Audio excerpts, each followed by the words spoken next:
এক আশ্চর্যজনক, এক ভয়াবহ দুই সম্প্রদায়। নাম কি বললাম? ইয়াজুজ আর মাজুজ। এরা কারা? সহিহ বুখারীর বিখ্যাত ব্যাখ্যা গ্রন্থ ফাতহুল বারী এর রচয়িতা আল্লামা ইমাম হাফেজ ইবনে হাজার আসকালানি রাহিমাহুল্লাহ, তিনি বলছেন ইয়াজুজ এবং মাজুজ হচ্ছে আদম সন্তানদেরই দুটি বিশাল খারাপ জাতি। নূহ আলাইহিস সালামের ছেলে ইয়াফেসের পরবর্তী বংশধরদের দুইটা গোত্র এরা। কার কথা বললাম? নূহ আলাইহিস সালামের ছেলে ইয়াফেস। ইয়াফেসের গোত্রের বা বংশেরই দুইটা খারাপ জাতি হলো ইয়াজুজ আর মাজুজ। তাহলে বোঝা গেল এরা আদমের জাত হলো। এদের আবার আকৃতি, অবয়ব, চেহারা, সুরত স্বাভাবিক না, অস্বাভাবিক। অস্বাভাবিক কিরকম অস্বাভাবিক? শুনেন, আল্লাহর নবীর সাহাবী হুযায়ফা রাদিয়াল্লাহু আনহু, তিনি একবার আল্লাহর নবীকে গিয়ে জিজ্ঞেস করলেন, ওগো আল্লাহর নবী, ইয়াজুজ আর মাজুজ কারা? এরা কেমন? আল্লাহর নবী বললেন, ইয়াজুজ হলো একটা জাতি, মাজুজ হলো আরেকটা জাতি। এদের প্রত্যেকের অধীনে রয়েছে আরো 4000 জাতি, এবং এরা এমন এক আশ্চর্যজনক জাত, এদের কোনো ব্যক্তি ততদিন পর্যন্ত মারা যায় না যতদিন না তার চোখের সামনে কমপক্ষে তার 1000 ঔরসজান সন্তানকে সে চোখের সামনে না দেখে। আল্লাহু আকবার! কি কথাবার্তাগুলো স্বাভাবিক না অস্বাভাবিক? আপনার ছেলে মেয়ে 4-5টা হওয়ার পর তো তারপর দাদা বা নানা হইয়া মারা যান। আর এদের ব্যাপারে রসুল কি বলছেন? এরা তার চোখের সামনে তার ঔরসজাত কমপক্ষে 1000 সন্তান না দেখা পর্যন্ত মারা যায় না। আবার প্রত্যেকেই হলো এমন যুদ্ধাস্ত্র ব্যবহারে এরা মারাত্মক রকমের অভিজ্ঞ। শুধু তাই নয়, আল্লাহর নবী আরো বলেছেন এদের একদল হলো আরুজের মতো। আরুজ হলো সিরিয়ার একটা গাছের নাম। এই গাছটা হলো দৈর্ঘ্যে প্রায় 120 হাত লম্বা। তার মানে ইয়াজুজ মাজুজের মধ্যে একদল আছে এমন যাদের দৈর্ঘ্য হলো 120 হাতের মতো। আপনাদের দৈর্ঘ্য কত? আপনারা কয় হাত? কথা বলে না। কয় হাত? 3.5 হাত নাকি আরো বেশি? 3.5 হাত। আর এদের ব্যাপারে নবীজি বলছেন, হুযায়ফা রাদিয়াল্লাহু আনহুকে নবীজি বলছেন, শোনো, এরা একদল হলো আরুজের মতো। মানে হলো আরুজ সিরিয়ার একটা গাছ, যার দৈর্ঘ্য হলো 120 হাতের মতো। আল্লাহর নবী আরো বললেন, এরা এমন এক জাতি, কোন ঘোড়া কিংবা লোহা তাদের মোকাবেলায় দাঁড়াতে পারে না। এদের একদল এক কানের উপরে ঘুমায় আর আরেক কান মুড়ি দিয়ে থাকে।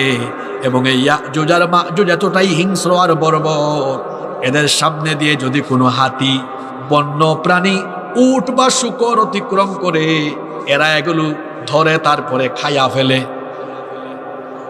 কিসের কথা বললাম?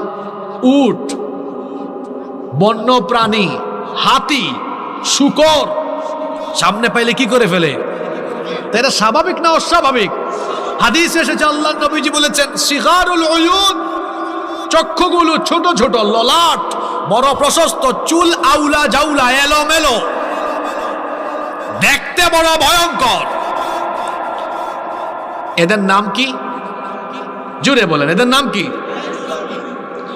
এই ইয়াজুজ আর মাজুজ, এই দুই গোষ্ঠীর দেখা পাইছেন গিয়ে কে? বাদশা। কোথায়? 2 পাহাড়ের। বলেন, 2 পাহাড়ের একটা জাতির লোক, তারা বলতেছে আমাদেরকে ইয়াজুজ মাজুজের অত্যাচার থেকে বাঁচান। কারণ এরা 2টা পাহাড়ের বিভিন্ন গুহার মধ্যে থাকে, বের হয়ে এসে আমাদের সম্পদ লুট করে নিয়ে যায়, আমাদেরকে হত্যাযজ্ঞ চালায়, নির্বিচারে মানুষ খুন করে, কিন্তু মহিলা আর শিশুদেরকে মারে না। মহিলা আর শিশুদেরকে ধরে ধরে নিয়ে যায়, নিয়ে তাদের দাস বানিয়ে রাখে, এবং আমাদের গোটা এলাকাকে এরা তছনছ একেবারে লন্ডভন্ড করে দিচ্ছে। এই জাতির লোকেরা এই জন্য বাদশা জুলকারনাইনের কাছে অভিযোগ করে বললেন, ইয়াজুজ আর মাজুজ আমাদের উপর বড় অত্যাচার চালায়, নির্যাতন চালায়। এবার অভিযোগ জানানোর পাশাপাশি তারা একটা আবেদন করে বসলো। সেই আবেদনটা কি শুনেন? তারা বলল, ফাহাল নাজআলু লাকা খরজান আলা আন তাজআলা বাইনানা ওয়া বাইনাহুম সাদ্দা। আপনি তো অনেক বড় শাসক, পৃথিবীর বাদশাহ আপনি, তা আপনার কাছে একটা অভিযোগ, আপনার তো বিরাট ক্ষমতা, আপনি এক কাজ করেন, এই ইয়াজুজ আর মাজুজ এই দুই গোষ্ঠীর অত্যাচার থেকে বাঁচানোর জন্য এদের আর আমাদের মাঝখানে আপনি একটা দেয়াল বানান, একটা প্রাচীর বানান, আপনাকে আমরা কিছু খরচাপাতি দিব। কি দিব? খরচাপাতি দিব। আপনি এদের আর আমাদের মাঝখানে একটা কি বানান? প্রাচীর বানান, দেয়াল বানান। তারা যখন এই প্রস্তাব বা আবেদন করল, বাদশা জুলকারনাইন তখন তাদেরকে জবাবে কি বললেন শুনেন। তিনি বললেন, ক্বালা মা মাক্কান্নী ফীহি রাব্বী খায়র। শোনো, তোমরা আমাকে খরচাপাতি দেওয়া লাগবে না। আল্লাহ আমাকে যে সামর্থ্য দিয়েছেন, আমার রব আমাকে যা দিয়েছেন, এটাই আমার জন্য উত্তম, এটা আমার জন্য এনাফ, যথেষ্ট, সর্বোত্তম। সুবহানাল্লাহ পড়বেন না? তবে একটা জিনিস আমি তোমাদের কাছে চাই, সেটা কি? তিনি বললেন, ফাআইনুনি বিকুওয়াতিন আজআল বাইনাকুম ওয়া বাইনাহুম রাদমা। আমি তোমাদের কাছে তোমাদের শক্তি সামর্থ্য চাই, অর্থাৎ শারীরিকভাবে তোমরা শক্তি সামর্থ্য দ্বারা আমাকে কি করো? সাহায্য করো।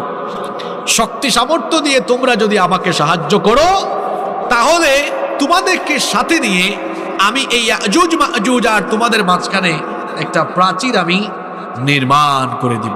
দেখেন, খেয়াল করেন, একজন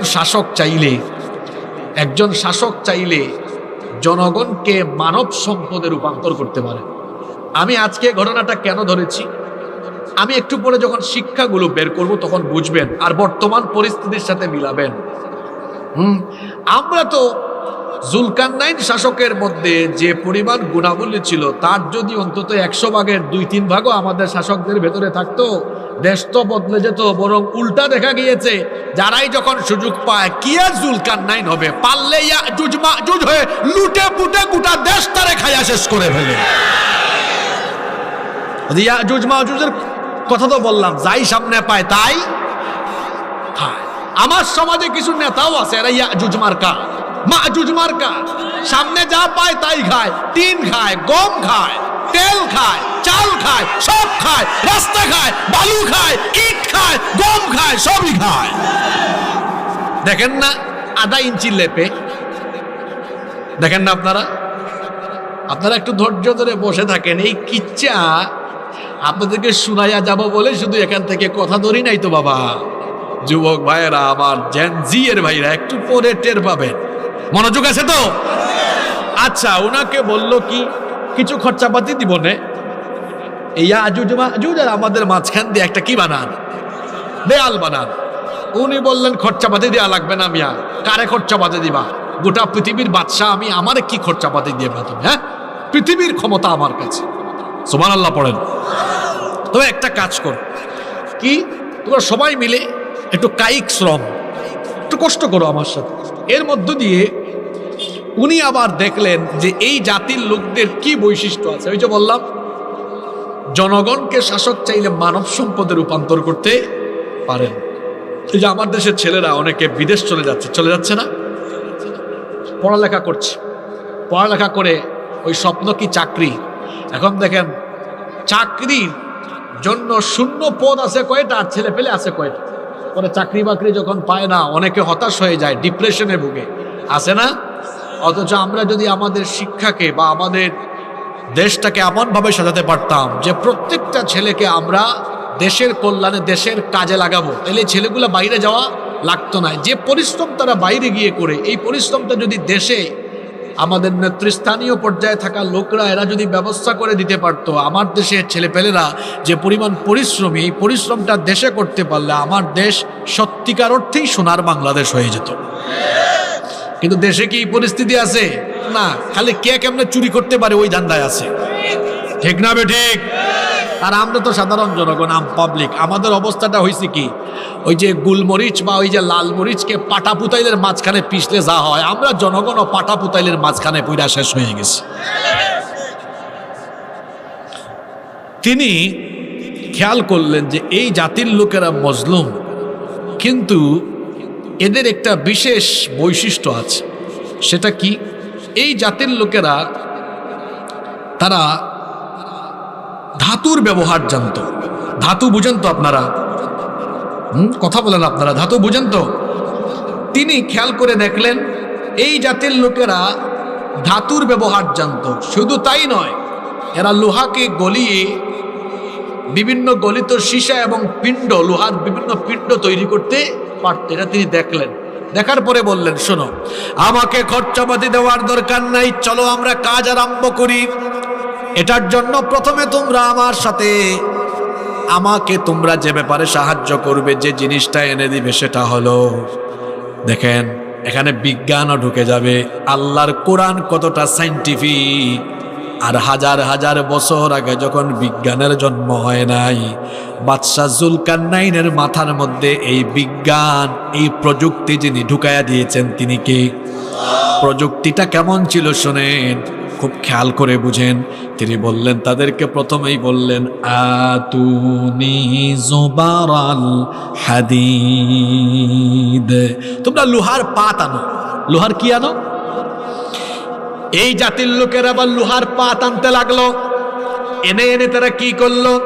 হাত্তা ইদা সাওয়া বাইনাস সাদাফাইনি ক্বালান ফুখুম।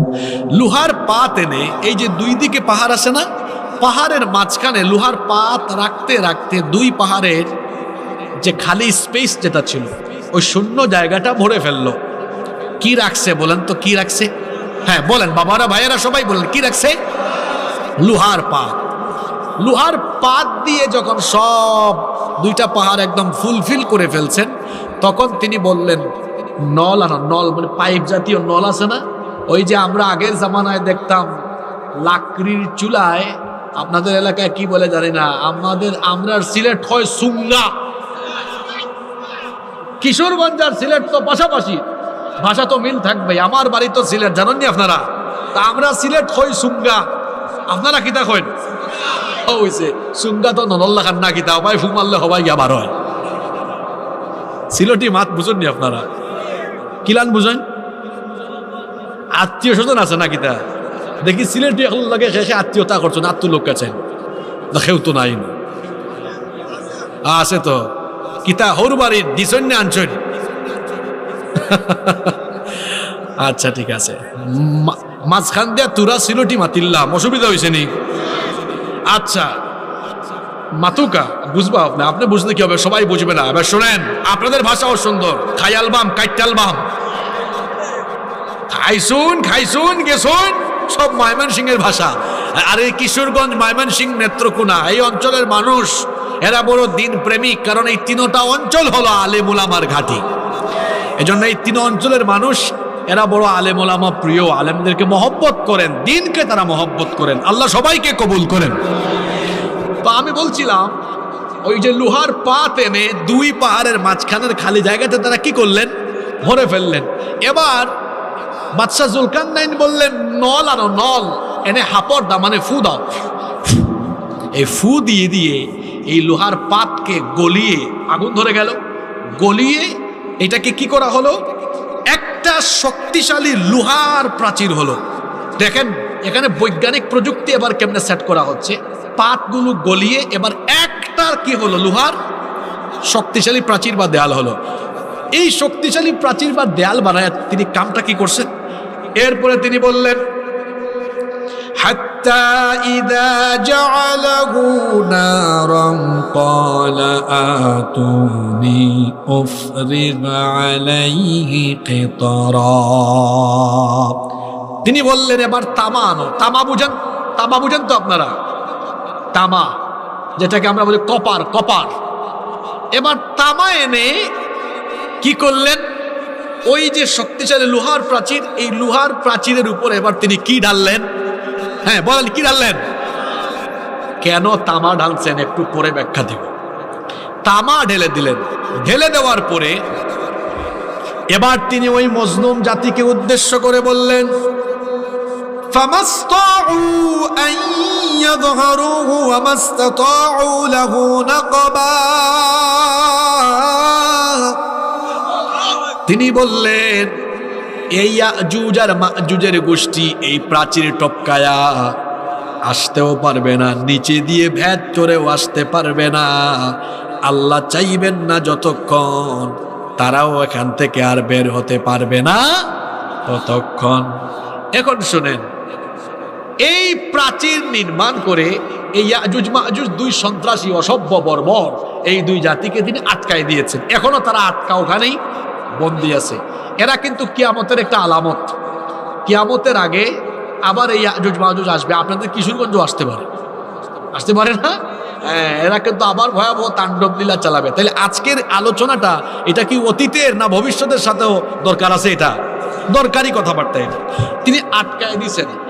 আটকায় দেয়া আরেকটা কথা বলেছেন, পরের আয়াতে এসেছে, তিনি বলছেন ক্বালা হাযা রাহমাতুম মির রাব্বি ফাইযা জাআ ওয়া'দু রাব্বি জা'আলাহু দাক্কা ওয়া কানা ওয়া'দু রাব্বি হাক্কা। এখানে একটা বিষয় খেয়াল করেন, তিনি এই বিশাল শক্তিশালী প্রাচীর বানিয়ে বললেন হাদা রাহমাতুম মির রাব্বি, বললেন না এটা আমি বানিয়েছি, বললেন এটা আমার রবের দয়া। খেয়াল করেন, এই রাস্তাটা মনে করেন আপনাদের এমপি সাহেব, এখন তো এমপি নাই, মানে যে বানাইছে বানায়া বলতেছে এটা আমি বানিয়েছি।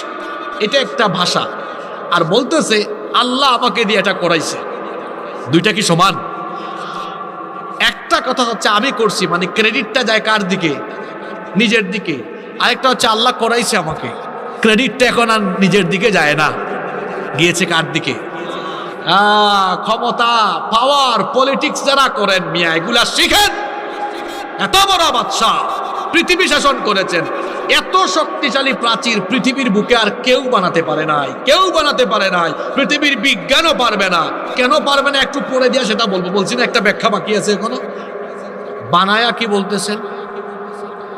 এটা আমার রবের দয়া। আর আমরা যদি সামান্য রাস্তা একটা মানে আমরা এটা করেছি, আমরা ওটা করেছি, আমরা ওটা সব আমরা করেছি, সব করেছে কে? এরপরে তিনি কি বললেন? একটা সময় আমার রবের হুকুমে, আমার রবের ওয়াদা মতো টাইম চলে আসলে ওইটা আবার চূর্ণ বিচূর্ণ হয়ে যাবে। কার হুকুমে? এখন প্রশ্ন হচ্ছে, হুজুর এতক্ষণ ধরে যে আপনি বলতেছেন এই প্রাচীর বা দেয়ালের কথা, জুলকারনাইনের নির্মিত ওই প্রাচীরটা কোথায় আছে? কেউ বলেছেন চীনের যে মহাপ্রাচীর আছে ওইটাই হলো জুলকারনাইনের বানানো প্রাচীর, কিন্তু তাদের এই দাবি সত্য নয়। কারণ চীনের মহাপ্রাচীর বানানো ইট দিয়ে আর জুলকারনাইনের প্রাচীর বানানো সীসা দিয়ে। তাহলে ওই দাবি কি সত্য? না। রাশিয়া একদল মুসলিম গবেষক তারা দাবি করেন তারা নাকি বরফে আচ্ছাদিত একটি অঞ্চলে গিয়ে মেটালিক বিভিন্ন যন্ত্রপাতি দিয়ে জুলকারনাইনের সময়ে বানানো ওই প্রাচীরের সন্ধান পেয়েছেন। তাদের দাবির সাথেও আমি একমত নই। কেন একমত নই এটা বলছি। এর আগে আরেক দল গবেষকের কথা বলি, তারা বলছেন কাস্পিয়ান সাগরের উপকূলে আলেকজান্ডার দ্য গ্রেট তিনি যে প্রাচীর নির্মাণ করেছেন, অনেকে বলে ওইটা নাকি বাদশা জুলকারনাইনের বানানো প্রাচীর। না, এগুলো মিথ্যা। কেন মিথ্যা? এবার সেই সায়েন্টিফিক কথাগুলো শোনেন। কেন? মনোযোগ আছে? এই সায়েন্সে যে ছেলেপেলেরা পড়াশোনা, এটা তোমাদেরও বোঝার দরকার আছে। বিজ্ঞান আর কোরআন, বিজ্ঞান কোরআনের কাছে কতটা অসহায়ত্ব প্রকাশ করছে আপনি খেয়াল করেন। জুলকারনাইন একটা প্রাচীর বানিয়েছেন, এই কথাটা সংক্ষেপে এভাবে এতটুকু বললে হয়ে যেত না? কিন্তু আল্লাহ বিস্তারিত বললেন যে প্রথমে লোহার কি আনছে? পাত আনছে। পাতগুলা দুই পাহাড়ের মাঝখানে সব জায়গায় ফিল আপ করছে, তারপর গলাইছে, এরপরে তার উপর কি ঢালছে? তামা ঢালছে। কেন এগুলো বলা হয়েছে? এবার শুনেন কেন বলা হয়েছে। বলেন তো দেখি, লোহার শক্তি বেশি না তামার শক্তি বেশি? কে বলছে তামার শক্তি বেশি? লোহার শক্তি বেশি, তামার শক্তি কম। কিন্তু তামার চেয়ে লোহা শক্তিশালী হলেও লোহার একটা দুর্বলতা আছে। লোহার একটা ধর্ম হলো, সে যতই শক্তিশালী হোক, আগুনের কাছে আসলে লোহায় কি ধরে? হইলেও কাটে, কিটা ধরে?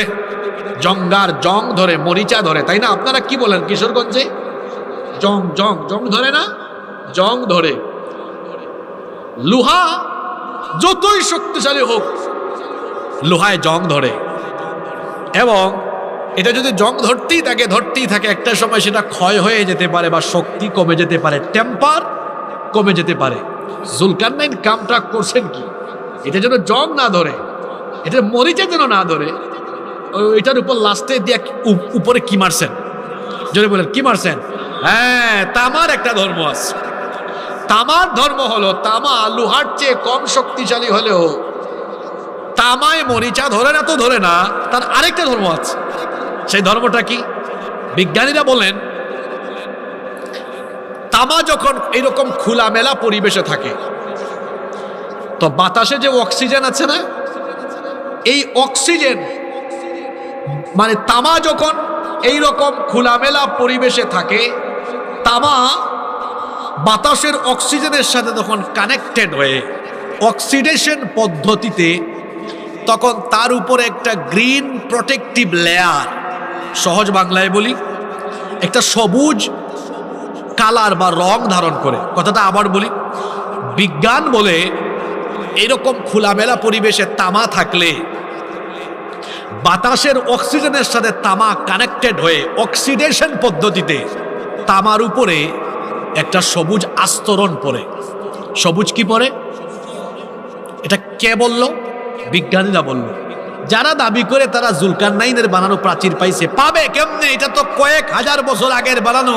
তামার ধর্মই যেহেতু, এটা অক্সিডেশন পদ্ধতিতে কানেক্টেড হলে সবুজ আস্তরণ ধারণ করে। আরে ওই প্রাচীর তো বিজ্ঞানের দেওয়া বক্তব্য অনুযায়ী এর উপরে লেয়ার পড়তে এটা আমাদের প্রকৃতির যে সবুজ রং, এই সবুজের সাথে মিশে এটা একাকার হয়ে গিয়েছে। আপনি এটা খুঁজে বের করবেন কেমনে আমারে বলেন? এটাকে এইভাবে করে রাখার একটা হিকমত আছে। হিকমতটা কি? এখানে এমন এক জাতি বন্দী আছে যারা হলো কিয়ামতের, বলেন কিয়ামতের আলামত। এরা কিন্তু বাইরে আসবে, এরা বাইরে আসবে, এবং এরা আজকে 24 তারিখ না, আজকে বুধবারে আজকেও ট্রাই করছে। বলবেন হুজুর কি কোন এটা? হ্যাঁ, এরা আজকেও ট্রাই করছে। তো এরা যেদিন থেকে বাদশাহ জুলকারনাইন প্রাচীরটা বানাইছে, ওই দিন থেকেই তারা প্রতিদিন এটা ছিদ্র করার চেষ্টা করে, ছিদ্র কইরা মানে সকাল থেকে সন্ধ্যা পর্যন্ত ছিদ্র করার কাজে তারা লিপ্ত থাকে। সন্ধ্যাবেলা এইটা কাজ শেষ পর্যায়ে চলে আসে, মানে আরেকটু করলেই শেষ হয়ে যেত। এরা অলসের জাত, কয় না বাকিটা আগামীকাল করব, কিন্তু মুখ দিয়ে ইনশাআল্লাহ বলে, ইনশাআল্লাহ এটা হয়ও না, কিন্তু একদিন ভুলবশত মুখ দিয়া ইনশাআল্লাহ বাইর হবে, আর এই ইয়াজুজ মাজুজ গোষ্ঠীও বাইর হবে। এখন আপনাদের প্রশ্ন হলো, হুজুর এই ভুল কইরা এরা ইনশাআল্লাহ কইব কোন দিন? এটাও কিন্তু আল্লাহ রসুল আমাদেরকে জানায় গিয়েছেন। কোন দিন বলবে আল্লাহ রসুল কি জানায় যান নাই? কোন দিন? সেটা হলো, আমরা সবাই জানি একজন নবীর এখনো ইন্তেকাল হয় নাই। সবাই বলেন তো দেখি, সেই দিনের সেই নবীর নাম কি? ঈসা আলাইহিস সালাম। আল্লাহ তাকে আসমানে উঠায়া হেফাজত রেখেছেন, কারণ তিনি একটা দোয়া করেছিলেন, আল্লাহ যেন তাকে আখিরে নবীর উম্মত বানান। এই জন্য আল্লাহ তাকে আবার আখিরে নবীর উম্মত বানায়া দুনিয়াতে পাঠাবেন। সুবহানাল্লাহ। এখানে মনে রাখবেন, ঈসা নবী কিন্তু আর নবী হয়ে আসবেন না, এখন তিনি আসবেন আমাদের নবীর উম্মত হয়ে। আল্লাহু আকবার। দাজ্জালের কাহিনী তো অন্যদিকে গেলে লম্বা হয়ে যাবে। দাজ্জাল কিন্তু পৃথিবীতে চলে এসেছে, দাজ্জাল আসবে বিষয়টা এমন নয়, দাজ্জাল এখনো আছে। একটা অচেনা অজানা দ্বীপের মধ্যে দাজ্জাল বন্দী হয়ে আছে। ফাতেমা বিনতে কাইস রাদিয়াল্লাহু আনহা লম্বা সেই হাদিস, যে হাদিসে লাখাম এবং জুজাম গোত্রের 30 জন সাথী গিয়েছিলেন নৌ ভ্রমণে, গিয়ে তারা হারিয়ে গিয়েছিলেন অজানা অচেনা দ্বীপে। দাজ্জালের সাথে তারা কথা বলে এসেছেন। দাজ্জাল সেখানে জিঞ্জির দিয়ে শিকল বাঁধা অবস্থায় ছিল। নবীজিকে এসে তারা জানিয়েছেন, নবীজিও এটা বলেছেন। লম্বা হাদিস, ওই দিকে যাচ্ছি না, এ ব্যাপারে আমার আলাদা আলোচনা আছে, সময় করে আপনারা ইউটিউবে শুনে নেবেন। দাজ্জাল পৃথিবীতে চলে এসেছে, আত্মগোপনে আছে, একটা অজানা অচানা দ্বীপের মধ্যে সে আছে। দাজ্জাল যে কোনো মুহূর্তে পৃথিবীতে চলে আসবে, আত্মপ্রকাশ করবে।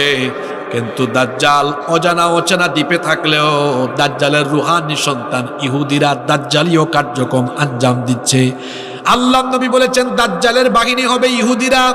এই জন্য বলেছি ইহুদিরা হলো দাজ্জালের রুহানি সন্তান। এদেরকে দিয়ে দাজ্জাল তার দাজ্জালীয় কর্মকাণ্ড পরিচালনা করছে।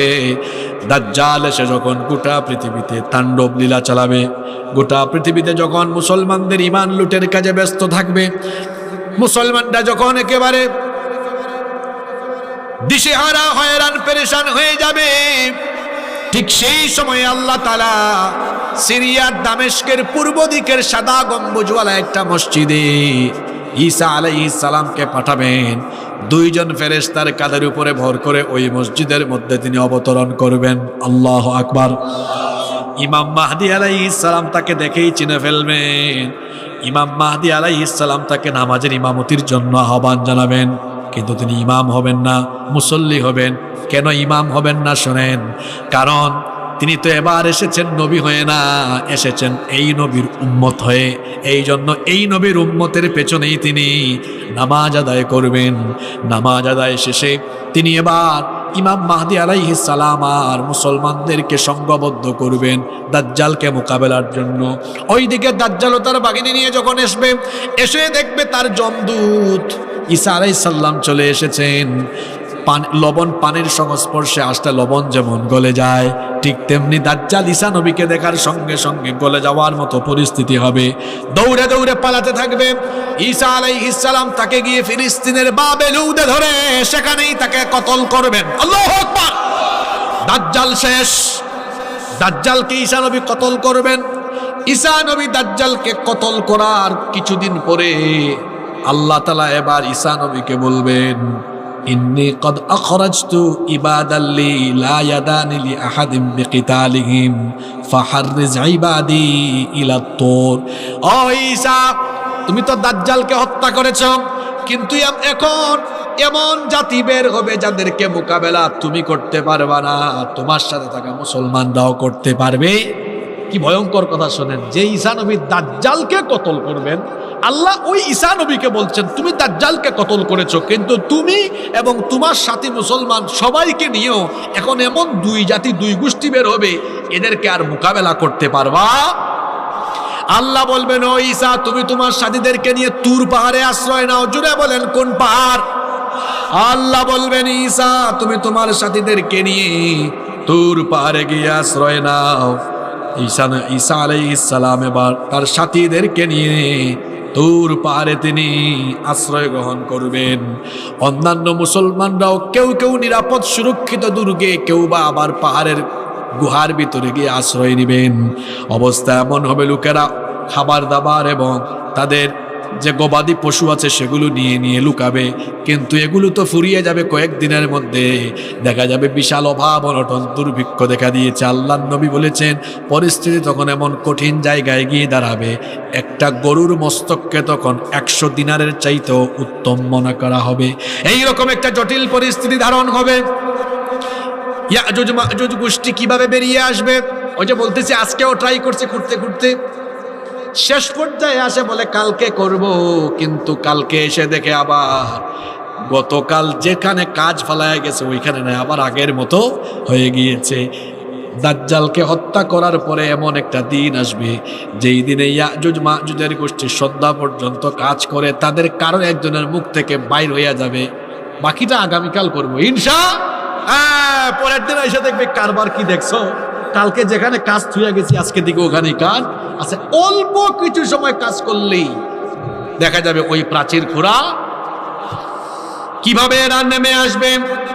রব্বুল আলামিন কোরআনে কারীমের 21 নম্বর সূরা সূরাতুল আম্বিয়া এর 96 নম্বর আয়াতে বলছেন, হাত্তা ইযা ফুতিহাত ইয়াজুজু ওয়া মাজুজু ওয়া হুম মিন কুল্লি হাদাবি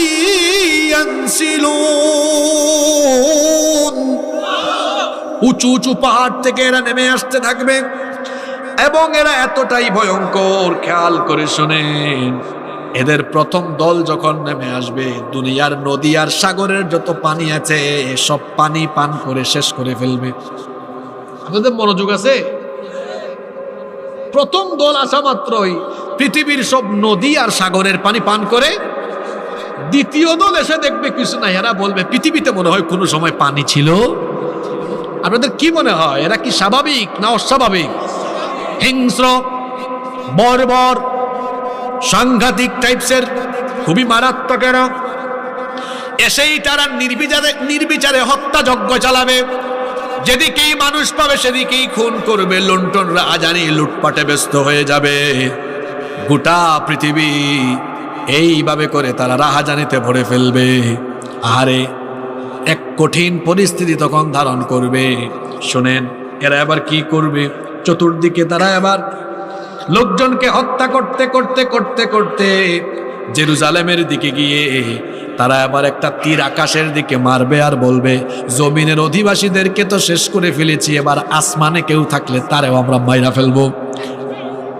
আল্লাহ তখন ওই তীরের আগায় একটু হালকা রক্ত লাগায় দিবেন। এরা এই তীরটা ফেরত পাওয়ার পরে বলবে, আসমানে জেলে ছিল তারেও আমরা খায়া ফেলছি। নাউজুবিল্লাহ।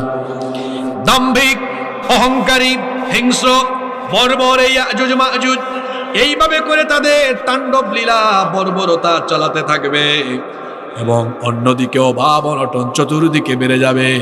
ঈসা আলাইহিস সালাম তার সাথীদেরকে নিয়ে তুর পাহাড়ে আশ্রয়রত অবস্থায় থাকবেন। অভাব অনটন দুর্ভিক্ষ যখন এমন পর্যায়ে চলে যাবে যে লোকেরা তখন হাহাকার আরম্ভ করবে, ক্ষুধার যন্ত্রণায় মানুষ মারা যাওয়ার অবস্থা হবে। ঈসা আলাইহিস সালাম তখন তিনি আল্লাহর কাছে দোয়া করবেন, আল্লাহ এই কঠিন পরিস্থিতি থেকে আমাদেরকে বাঁচাও।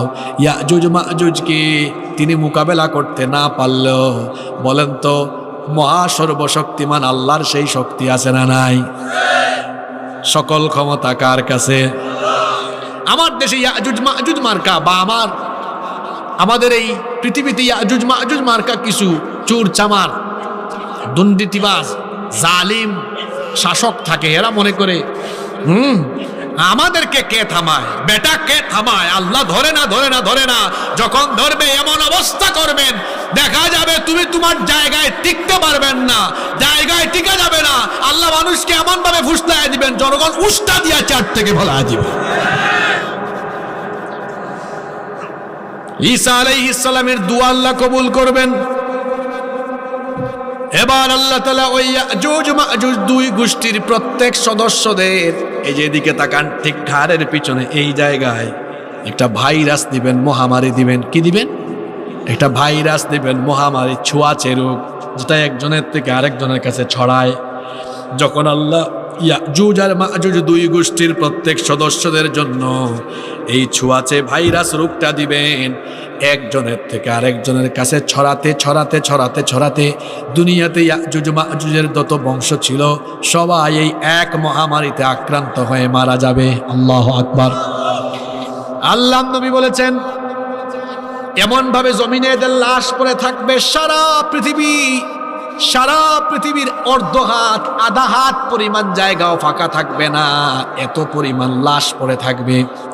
যখন এরা সবাই মারা যাবে আল্লাহ ঈসা নবীকে বলবেন, ও ঈসা তুমি তোমার সাথীদেরকে নিয়ে এবার তুর পর্বত থেকে নেমে যাও, কারণ ইয়াজুজ আর মাজুজের যত বংশধর ছিল সবাইকে এখন ধ্বংস করে দিয়েছেন কে? ঈসা আলাইহিস সালাম তুর পর্বত থেকে নেমে এসে দেখবেন এত আরেক নতুন মুসিবত এখন, কারণ অর্ধ হাত পরিমাণ জায়গাও ফাঁকা নাই। এদের লাশ পচে গলে এখন বাতাসে কি ছড়াচ্ছে? দুর্গন্ধ ছড়াচ্ছে। তিনি বলবেন আল্লাহ এত নয়া মুসিবত, এক মুসিবত গেল আরেক মুসিবত আসলো, এখন তো হাঁটারও জায়গা নাই, সব দিকে চতুর্দিকে দুর্গন্ধ হয়ে গিয়েছে। তখন তিনি আল্লাহর কাছে বলবেন, আল্লাহ এই পরিস্থিতি থেকে আমাদেরকে হেফাজত করেন। তখন আল্লাহ তাআলা বিশেষ আকৃতির কিছু পাখি পাঠাবেন, যেই পাখিগুলো হবে এমন, যাদের ঘাড় হবে উটের ঘাড়ের মতো, বড় বড় নখরওয়ালা। এই পাখিগুলো এসে এসে তাদের নখর দিয়ে ইয়াজুজ মাজুজের গোষ্ঠীর প্রত্যেক সদস্যকে উঠায়া উঠায়া, কোন রেওয়ায়াতে এসেছে অচিন অজানা সাগরে, কোন রেওয়ায়াতে এসেছে অজানা অচিন কোনো জায়গায় নিয়ে ফেলে দিবে। সারা পৃথিবীতে ইয়াজুজ মাজুজ গোষ্ঠীর পরে থাকা যতগুলো লাশ আছে, সবগুলো লাশকে এই বিশেষ আকৃতির পাখি জমিন থেকে উঠায়া উঠায়া অন্যত্র নিয়ে ফেলে দিবে। এরপরে আল্লাহ আসমানকে হুকুম করবেন, সারা পৃথিবীর প্রতিটি শহর, প্রতিটি নগর, প্রতিটি দেশ, প্রতিটি গ্রাম, প্রতিটি পাড়া, প্রতিটি এলাকায় একসাথে আকাশ তোমার থেকে বৃষ্টি বর্ষণ করো। আল্লাহু আকবার। এবার সারা দুনিয়ায় একসাথে বৃষ্টির পানি পড়বে, আসমান থেকে ফল্ল ধারায় একসাথে বৃষ্টি নাজিল হতে থাকবে। পৃথিবীতে তখন একসাথে এত বেশি পরিমাণ বৃষ্টি হবে, এই বৃষ্টিতে সমগ্র ভূপৃষ্ঠ ধৌত হয়ে কাচের মতো পরিষ্কার হয়ে যাবে। এরপরে আল্লাহ এই জমিনকে, মাটিকে হুকুম করবেন যে তোমার পেটের ভেতরের সকল উর্বরতা দেখায় দাও। এবার আল্লাহর হুকুম পেয়ে জমিন তার পেটের ভেতর থেকে ফুল ফল এমনভাবে উদ্গীরণ করবে, এত বরকত তখন থাকবে যে একটি ডালিম একদল লোক খায়া শেষ করতে পারবে না। সুবহানাল্লাহ বলবেন না? ডালিমের ছাল বা খোসা দ্বারা একদল লোক ছায়া লাভ করতে পারবে। দুধে এত বরকত হবে, একটা উটনির দুধ একদল লোক খায়া শেষ করতে পারবে না। একটা গাভীর দুধ একটা বংশের মানুষ পান করে শেষ করতে পারবে না। একটা ছাগলের দুধ গোটা একটা পরিবারের মানুষ খায়াও পান করেও শেষ করতে পারবে না। এত বরকত আসতে থাকবে। এইরকম আরো কয়েক বছর চলবে। এরপরে আল্লাহ একটা মনোরম, এটা কোমল ঠান্ডা বায়ু পাঠাবেন। তখন যারা পৃথিবীতে মোমেন থাকবে, এদের বগলের নিচে এই ঠান্ডা বায়ু লাগবে এবং সবাই একসাথে মারা যাবে। পৃথিবীতে আর কোনো আল্লাহওয়ালা মানুষ বেঁচে থাকবে না। যখন পৃথিবীতে আর একটা আল্লাহওয়ালা মানুষও বেঁচে থাকবে না, রাস্তাঘাটে কুকুরের মতো মানুষ জেনাবে বিচার করবে, অশ্লীলতা, বেহায়াপনা, নোংরামি বেড়ে যাবে। এই নিকৃষ্ট লোকদের উপরে কিয়ামত আপতিত হবে। আল্লাহ ইসরাফিলকে বলবেন, বাজাও তোমার সিংহা বাজাও। তিনি সিংহা বাজাবেন আর আসমান জমিন উলট পালট হয়ে সবকিছু মেসাকার হয়ে কিয়ামতের মহাপ্রলয়ঙ্কারী ঘটনা ঘটে যাবে। আল্লাহু আকবার। এই যে বাদশা জুলকারনাইন একটা প্রাচীর নির্মাণ করলেন আর ইয়াজুজ মাজুজের গোষ্ঠী আটকায় দিলেন। এই ইয়াজুজ মাজুজের গোষ্ঠী আবার এই প্রাচীর ভেদ করে আসবে না? আসবে। এই যে এত বড়, প্রায় দেখেন 1.5 পৃষ্ঠার এই ঘটনাটা আপনাদের সামনে যে আমি বললাম, আপনাদের কি মনে হয় আমি কি এমনি বলছি? এখন বাবারা, ভাইয়েরা, এতক্ষণ থাকছেন, আপনারা কি সর্বোচ্চ আর 5-6টা মিনিট ধৈর্য ধরে থাকতে পারবেন না? হ্যাঁ, মাশাআল্লাহ। থাকতে বুঝে ফেলছি, অসুবিধা নাই। কিন্তু সারা রাতের চেয়ে মনে রাখতে হবে, আমাদের দেশে হবে সেই ছেলে কবে, কথায় না বড় হয়ে কথা কম হবে, আমল হবে বেশি, তাই না? তো আমরা 1.5 ঘন্টা 1 ঘন্টা 40 মিনিট ওয়াজ শুনলাম, কিন্তু আমলও যেন ঠিক থাকে। আমরা চেষ্টা করব তাহাজ্জুদের, কিন্তু ফজর যেন কোনোভাবেই মিস না হয়, তাই না? তো সারা রাত ওয়াজ শুনলাম। ওয়াজ শোনা তো নফল, আর ফজরের নামাজ আদায় করা কি নফলও থাকবে, ফরজও। ব্যালেন্স তো থাকা লাগবে, ঠিক না বে ঠিক? এই যে বাদশা ঘটনা থেকে আমরা 60টা শিক্ষা নিয়ে এখন বাড়ি ফিরব। কয়টা শিক্ষা? 1, আল্লাহ তাআলা বলছেন যে জুলকারনাইনকে আমি সারা দুনিয়ায় ক্ষমতা দিয়েছি, আর ক্ষমতা পরিচালনার জন্য কিছু সাজ সরঞ্জাম লাগে। 1 নম্বর শিক্ষা হলো, আল্লাহ তাকে যত সাজ সরঞ্জাম বা উপকরণ দিয়েছেন, আল্লাহ প্রদত্ত সকল নেয়ামতের তিনি সঠিক ব্যবহার করেছেন। কথা বুঝে থাকলে বলেন তো, তিনি আল্লাহর দেওয়া সব নেয়ামতের কি করেছেন? মানে যা কিছু পাইছেন আল্লাহর তরফ থেকে, এগুলা দিয়ে কখনো মানুষকে কষ্ট দেন নাই। এগুলো মানুষের ক্ষতির জন্য, কল্যাণের জন্য ব্যবহার করেন নাই। তাহলে বোঝা গেল ভালো শাসকের বৈশিষ্ট্য হলো সে ক্ষমতা পেলে ক্ষমতার কোনো উপাদানকে মানুষের ক্ষতির জন্য ব্যবহার করে না। মনে করেন আপনি একটা রাষ্ট্রের ক্ষমতা পাইলেন, এই রাষ্ট্রের স্বাধীনতা সার্বভৌমত্ব টিকিয়ে রাখার জন্য আপনার বাহিনী আছে, অস্ত্র শস্ত্র আছে, এগুলো কি মানুষের ক্ষতির জন্য না মানুষ বাঁচানোর জন্য? কথা বলে না, মানুষ বাঁচানোর জন্য। তাহলে আপনি মানুষ বাঁচানোর কাজে ব্যবহার করবেন। কিন্তু আপনারা দেখেন পৃথিবীতে এমনও শাসক আছে যারা মানুষ বাঁচানোর উপায় উপাদানগুলোকে তার নিজের ক্ষমতা টিকানোর কাজে ব্যবহার করতে যেয়ে জনগণের পয়সায় কেনা গুলি বুলেট তার ক্ষমতা টিকানোর জন্য আবার জনগণের বুকের ভিতরে ঢুকায় দেওয়া ক্ষমতায় থাকতে চায়। আপনারা মনে ঘুমাই গেছেন। কিন্তু জুলকারনাইন এরকম বাদশা ছিলেন না। তিনি আল্লাহর দেওয়া কোনো নেয়ামতের অপব্যবহার করেন নাই, মানুষের কল্যাণে এগুলো ব্যবহার করেছেন। তাহলে আমি কেন আজকে শাসক নিয়ে কথা বললাম?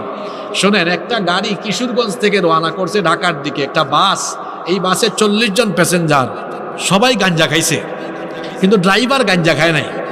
গাড়িটা কিন্তু রাস্তায় থাকবে, কিন্তু একটা গাড়িতে 40 জন প্যাসেঞ্জারের কেউ গাঁজা খায় নাই, গাঁজা খাইছে ড্রাইভার। কি বলেন, গাড়িটা রাস্তায় থাকবে? একটা গাড়িকে সঠিকভাবে চালায়া সঠিক গন্তব্যে পৌঁছানোর জন্য যেমন যোগ্য ড্রাইভার দরকার, একটা জাতিকে সঠিকভাবে পরিচালনা করে ওই জাতিকে সমৃদ্ধির জায়গায় পৌঁছাতে হলেও সঠিক নেতৃত্বের দরকার। বাদশাহ জুলকারনাইন এমন এক বাদশাহ ছিলেন, আল্লাহর নেয়ামতের সঠিক ব্যবহার করেছেন। আপনার সমাজে এমন বহু নেতা পাবেন আপনি। আমি জানি আমার এই ওয়াজে গত 1.5 ঘন্টা আমি যত কথা বলছি তারও আপত্তি নেই। হুজুর আনসত রে, কোরআনের আয়াত পড়ছে, সুরও ঠিক আছে, বলছে সুন্দর, কিন্তু হুজুরটা লাস্টে দেয়া যে কথাগুলো কইছে এগুলো না কইলেও পারত। এরকম কিছু লোক পাবেন, বাজারেও এখন আলোচনা চলতেছে যে হুজুর তো ঠিকই ছিল এতক্ষণ।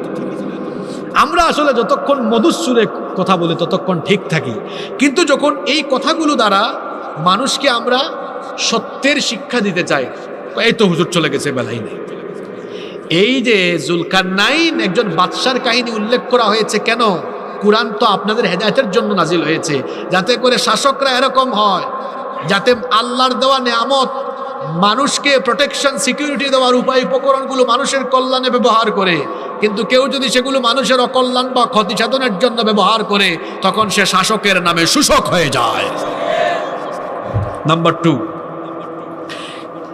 বাদশাহ জুলকারনাইন এত ক্ষমতা আধিপত্য থাকার পরেও তিনি ছিলেন অত্যন্ত ন্যায়পরায়ণ। আপনারা জানেন, কিছুক্ষণ আগেও বলেছি, সারা পৃথিবীতে তিনি ন্যায় আর ইনসাফ কায়েম করেছেন। আজকে আমাদের দেশে ইনসাফ আছে? ইনসাফের জন্য এখনো জীবন দেওয়া লাগে।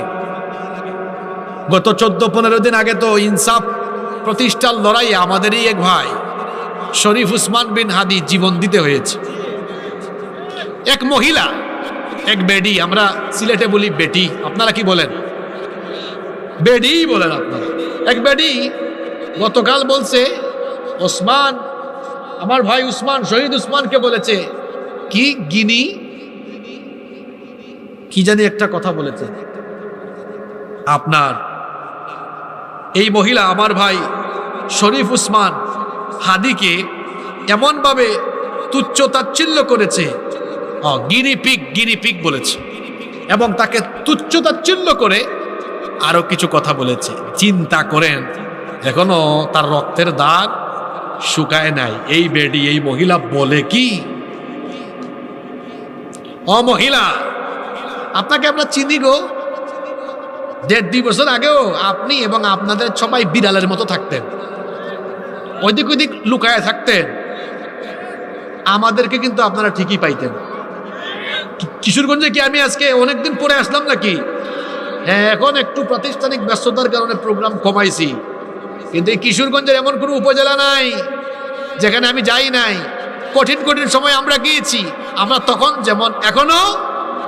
আপনি রং বদলাই দিয়েছেন কেন? হ্যাঁ, দাম্ভিকতা, অহংকার, এর পরিণতি কখনো ভালো হয় না। এই মহিলাকে বলবো, তার এই কুরুচিপূর্ণ বক্তব্যের কারণে যেহেতু টক শোতে বলেছে, সেজন্য আবার টক শোতেই জাতির সামনে প্রকাশ্যে তাকে ক্ষমা চাইতে হবে। আমার ভাই উসমান নিঃসন্দেহে সে শহীদ হয়েছে, আল্লাহ তাকে কবুল করুন, আল্লাহ তাকে শাহাদাতের সর্বোচ্চ মর্যাদা দান করুন। ইনসাফ প্রতিষ্ঠার লড়াইয়ে কথা বলছে। বাদশাহ জুলকারনাইন তিনি সারা পৃথিবীতে ন্যায় ইনসাফ কায়েম করেছেন। তাহলে ভালো শাসকের বৈশিষ্ট্য হলো তারা ন্যায় বিচার কায়েম করে। তারা এমন হয় না যে তার ক্ষমতার সাথে সাদাকে কালো, কালোকে সাদা, ন্যায়কে অন্যায়, অন্যায়কে ন্যায় বানাবে, এমনটা কোনো ভালো শাসকের বৈশিষ্ট্য হতে পারে। 3 নম্বর, বাদশাহ জুলকারনাইন তিনি ছিলেন মজলুমকে সাহায্যকারী, মজলুমকে সুরক্ষা দিয়েছেন। ওই যে 2 পাহাড়ের মাঝখানে মনে আছে না, এই জাতির সাহায্যে এগিয়ে আসছেন। ভালো শাসকরা মজলুমের সাহায্যে এগিয়ে আসে। আর যারা শাসনের নামে লুটপাট করে, এরা মজলুমকে আরো মজলুম বানায়, মজলুমকে আরো কি বানায়, মজলুম বানায়। 4 নম্বর, বাদশাহ জুলকারনাইন ছিলেন অত্যন্ত বিচক্ষণ প্রজ্ঞাবান একজন শাসক, যিনি পরিকল্পনা মাফিক কাজ করতেন। আপনারা জানেন, যখন তার কাছে সাহায্য চাওয়া হলো, তিনি তখন দেখলেন এই জাতির লোকরা কি জানে, প্ল্যান ওয়াইজ একটা চমৎকার কাজ করলেন। শোনেন, একটা দেশ কখন আগায় জানেন, যখন নেতারা পরিকল্পনা ভিত্তিক কাজ করে। আপনাদের দেশে যারা পলিটিক্স করে, এদিকে তাকান, এগুলো সব হুজুররা সাহস করে বলতে পারবে না, আমরা সাহস করে বলতে পারি এগুলো। আপনাদের দেশের বেশিরভাগ নেতারা দেখবেন তাদের সন্তানদেরকে বিদেশে পড়াবে। আপনি আমার কথাগুলো মিলায়েন, তাদের সন্তানদেরকে বিদেশে পড়াবে। এজন্য দেশের শিক্ষা প্রতিষ্ঠান যেমনি চলুক, তাদের চিন্তা ভাবনার কোনো কারণ, তার সন্তান তো ভালো শিক্ষা পাচ্ছে, তার সন্তানকে বিদেশে রাখছে, তার পরিবারকেও রাখছে, একটু বিপদ হইলে সেও যাতে উড়াল মারতে পারে। বেশিরভাগকে এরকম দেখবেন, এরা বিদেশ যায়, বিদেশ থাকে। আপনারা যারা দেশের বাইরে সফর করেন তারা জানেন, ওদের রাস্তাঘাট, ওরা যখন কোনো রুট বানায়, কি কার্পেটিং, গাড়ি চললে তো বোঝাও যায় না, 120-40 চললেও বোঝা যায় না কার্পেটিং কত সুন্দর। তারা কোনো কাজ করলে 10, 20, 30, 40 বছরের প্ল্যান নিয়ে কাজ করে। এরা এগুলো দেখে, কিন্তু দুঃখ লাগে কি জানেন, এরা দেখে এই ভালো শিক্ষাগুলো আমার দেশ পর্যন্ত নিয়ে আসতে পারে না। এই চুর চামাররা, এই দুর্নীতিবাজরা, এই চোররা ওখানে থাকে, এগুলো দেখে, দেখার পরেও কি করে জানেন, আমাদের জন্য যখন রাস্তা বানায় ওটা 6 মাসও টিকে না। চোররা যখন বানায় এটা, ওইটা যদি 100 কোটি টেন্ডার হয়, তো এলাকা পর্যন্ত আসতে আসতে 95 কোটি শেষ। 5 কোটি হবে, ওইখানেও আবার ভাগাভাগি হবে, হবে কিনা বলেন? চোরের দল সব থেকে ঘোরাঘুরি করবে, ভালো শিক্ষা নিতে পারে না। আরো কিছু কথা বলে, রাগ করলে করেন। আপনি ইউরোপে যান, তো আমেরিকায় যান, বেশি দূরে যাওয়া লাগবে না, আমাদের এশিয়ার কিছু দেশ ঘুরেন না, মালয়েশিয়াতে যান, কি উন্নত দেশে যান। আমার দেশে হাঁটলেই দেখবেন পোস্টার আর পোস্টার, ফেস্টুন আর ফেস্টুন, আছে না? এখানে প্রবাসী মনে হয় এলাকায় অনেকে আছেন, হাত তুলেন, কারা কারা প্রবাস কাটায় আসছেন আগে। কেউ ভাইরা এগুলো বিদেশে দেখছেন আপনারা? অমুকের শুভেচ্ছা, তমুকের শুভেচ্ছা, দেখেন ওদের ভোটের দিনে সব খোলা থাকে, আর আমার দেশে ভোটের দিনে সব বন্ধ থাকে, আর লাশ পরে আর মারামারি হয়। ওই যে বললাম, ড্রাইভার এখনো ভালো বানাইতে পারি নাই। কত সমস্যা, কোন সমস্যা নিয়ে কথা বলতাম বলেন? আমার দেশে এমপি হওয়া যায়, সংবিধানে আছে 25 বছর হইলে পারবে। ওইদিকে বিসিএস হওয়া যায়, এখন তো মনে সময় বাড়াইছে। আমাকে সাহায্য করেন তো, কত বছর পর্যন্ত? আচ্ছা দেখেন, মনে করেন যদি এমপি হয়ে যায় 25 বছরে, এরপরে বসতেছে ক্যাডারদের সাথে যাদের বয়স হইলো কত, 35-40। আচ্ছা এখানে কি বলবে? এ তো একটা মূর্খ, এখানে কি বলবে? ওখানে দেখেন না মমতাজ এমপি হয়ে, ও যখন ডিজিএফআই, এনএসআই, ডিবি কিংবা সামরিক কর্মকর্তাদের সাথে বসবে, কিংবা যখন এই ক্যাডারদের সাথে বসবে, ডিল করতে পারবে? বাস্তব কথা বলেন না কেন আপনারা? পারবে তো? আমার দেশের গুড়াই তো গলত, গুড়াই গলত। এই সিস্টেমগুলো চেঞ্জ করা দরকার ছিল। যদি বিসিএস 32 বছর পর্যন্ত দেওয়া যায়, আমার মন বলে যে 40 বছরের আগে কাউকে ইলেকশনে দাঁড়াইতে দেওয়া উচিতই না। বলবো 40-এর কথা কেন বললেন? 40-এ তো রসুলও নবুয়ত পেয়েছেন, তো এর আগে দিলেন না কেন? ম্যাচিউরিটির একটা ব্যাপার স্যাপার আছে। কিসের একটা ব্যাপার স্যাপার আছে? এজন্য আমি, এটা আমার মতামত আর কি, আপনারা কি মনে করেন? 40-এর আগে দেওয়াই উচিত না। শুধু তাই নয়, যারা ভোট দেয়, ভোট নাগরিক হবে ঠিক আছে, ভোটার আইডি কার্ড থাকবে, কিন্তু অন্তত 35-40 বছরের আগে যেন কেউ ভোট দিতে না পারে। কারণ বলেন তো, ভোট কেন্দ্রে মারামারি করে কি 40 বছরের মানুষ, না 18, 20, 22, 25 বছরের মানুষ? এখনো বিয়ে শাদী করে নাই, দেশের আইন কানুন কিচ্ছু জানে না, ও কি বুঝবে ভালো মন্দ, যে কে দেশের ভালো করবে কে দেশের মন্দ করবে? কথাগুলো যৌক্তিক না অযৌক্তিক? অযৌক্তিক নাকি? আমার কথা কি রাগ করছেন নাকি আপনারা? আমার বাড়ি তো সিলেট, আপনারা জানেন আমাদের সিলেটের বেশিরভাগ মানুষ লন্ডনে থাকে। আপনি দেশের বাইরে যান, 18 বছরের পরে তাকে ছেড়ে দেওয়া হয়, কাজ করে খাও, দুনিয়া বুঝো। আর আমাদের দেশে 32 বছর পর্যন্ত বেকার আছে না? কি জাতি উন্নত হবে কেমনে? এই ছেলে, বেকার ছেলেগুলোদেরকে নিয়ে কোনো প্ল্যান নাই, পরিকল্পনা নাই। 54 বছর ধরে আমার দেশ এরকমই চলছে, পাটা পুতাইলের মাঝখানে জনগণ আমরা শেষ।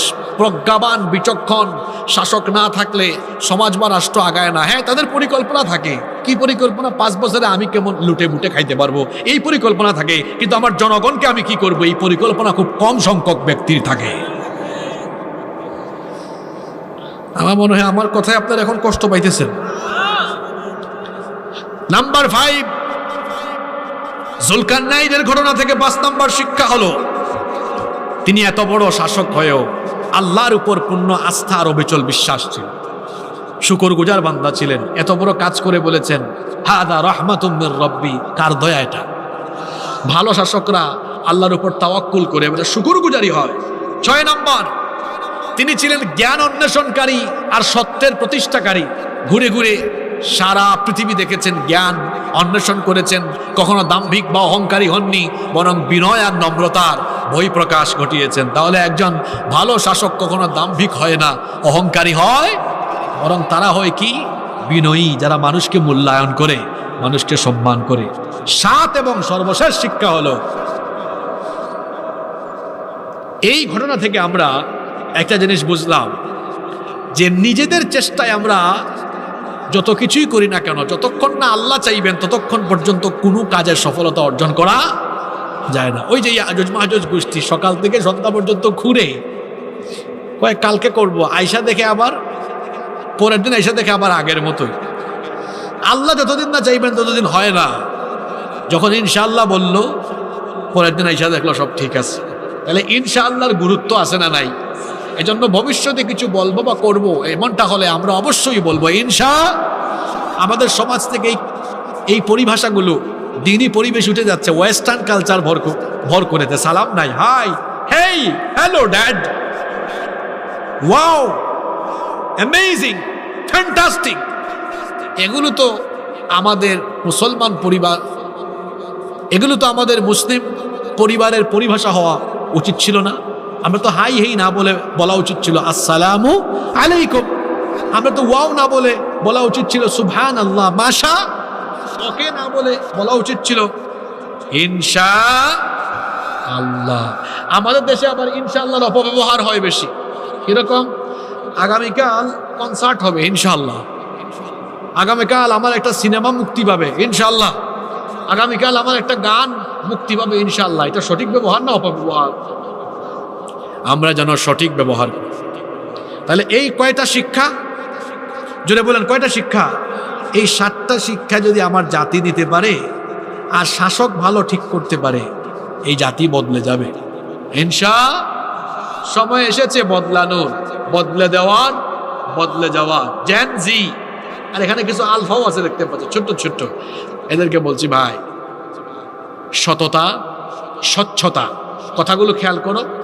সততা, স্বচ্ছতা, পরিচ্ছন্নতা, জবাবদিহিতা, এগুলো ছাড়া কখনোই একটা সমাজ, সভ্যতা এগিয়ে যেতে পারে। আমাদেরকে যারা নেতৃত্ব দিবে, এদের মধ্যে যদি এগুলো না থাকে, সততা, স্বচ্ছতা, পরিচ্ছন্নতা, জবাবদিহিতা। এই চারটা জিনিস দেখেন তো কার মধ্যে পাবেন আপনি? খুঁজে দেখেন, 99 জনের মধ্যে নাই।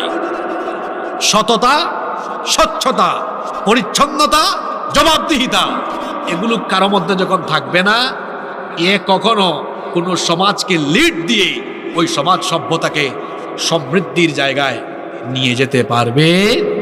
এজন্য আসুন আমরা সূরা কাহাফের শেষ দিকে বর্ণিত এই যুলকারনাইনের ঘটনা থেকে এই বাস্তবিক শিক্ষাগুলো নিয়ে জীবনে কাজে লাগাই।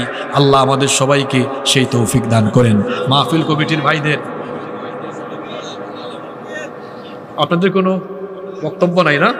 আচ্ছা, আমার ভাইরা একটা গজল শুনতে চেয়েছে। ঠিক আছে, আমি তো প্রথমে একটা শোনাইছি না আপনাদেরকে। আচ্ছা, যেহেতু শুনতে চাইছেন, শেষে দিয়ে আমি একটা বলে তারপর আমরা মোনাজাত দিয়ে দিব ইনশা। ঈমানের পথে অবিচল থেকে আমার মরণ যেন হয়, ঈমানের পথে অবিচল থেকে আমার মরণ যেন হয়। তোমারই কাছে মিনতি আমার, মহামহিম দয়াময়, ঈমানের পথে অবিচল থেকে আমাদের মরণ যেন হয়। বলেন আমিন।